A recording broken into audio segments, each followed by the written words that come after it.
picked this up. This was actually talked about briefly in the federal parliament today, and it's a quite detailed investigation done by The Guardian. But The Guardian did an investigation into homelessness over 12 months, and I've had a look at this. They've interviewed a lot of people. What struck me about it, it said they've spent 12 months identifying and investigating 627 homelessness deaths. They used a lot of 10 years of data, non-public death reports, and they're saying it's a hidden crisis. There's simply no national data on all of this. So they've relied on going out, interviewing people. They've talked to people who've made case notes on this. There's a quote here where a fellow known by a pseudonym, 26-year-old, Northern Rivers in New South Wales, told hospital staff who was this person, it's hard to find a reason to live when you've got nowhere to live. Now, this was someone who was diagnosed as having a suicidal condition. There was no emergency housing available. He was discharged and found dead a short time later. And they're talking about groups of people who, this hidden crisis of homelessness, and again, we talk about it a bit here with my friend Chris Vagg, who runs Pass It On Clothing. It's not really a sexy topic to talk about, but I thought this was something that perhaps we should have a quick reference to it. There's one line here. It didn't seem it mattered much. This was the sister of someone who died. And that's not just the police, that's also with the media. Nobody really gave a SHIT. That struck me as well. Chris Vagg's on the line with us now. Chris, good evening to you. Hey, John, how are you? You've had a look at this. It's pretty harrowing reading, but you've talked to me a lot about how it's impossible to know the depth of all this because a lot of it's hidden. 100%. I mean, I went back over the article just then, and you just look at it.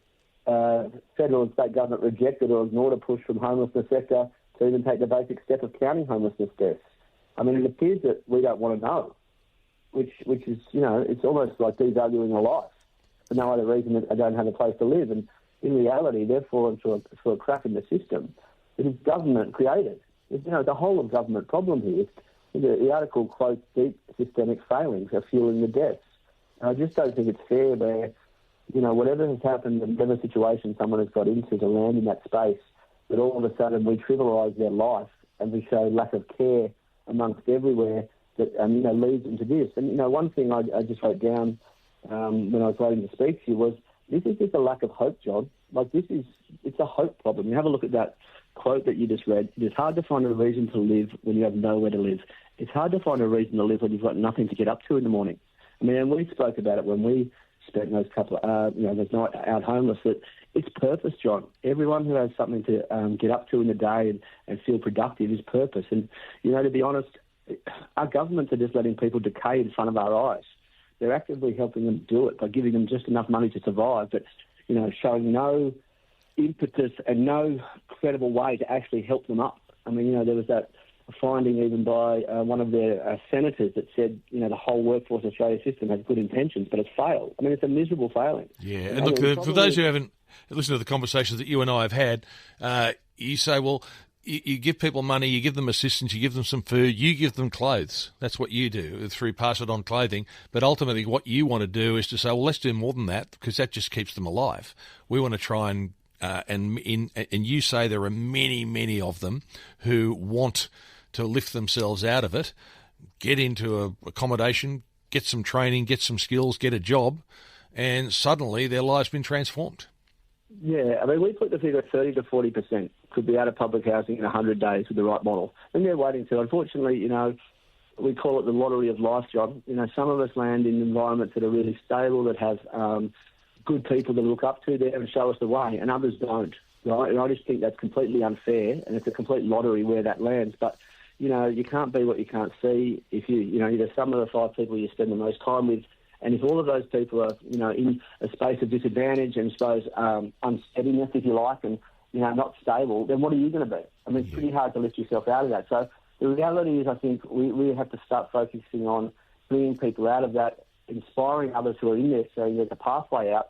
And then you've got housing opened up, John, because, you don't have to build anything anyway, because they've opened up those spaces in public housing for people who are homeless to go into. Yep. And, it's just a different way to look at it, but it's a different way to look at it when you're dealing with the people. I mean, they are decaying in front of our eyes, and you look at that death rate of 44, mate, we've had, I would say, up to a dozen people die during the 8 years we've been doing this.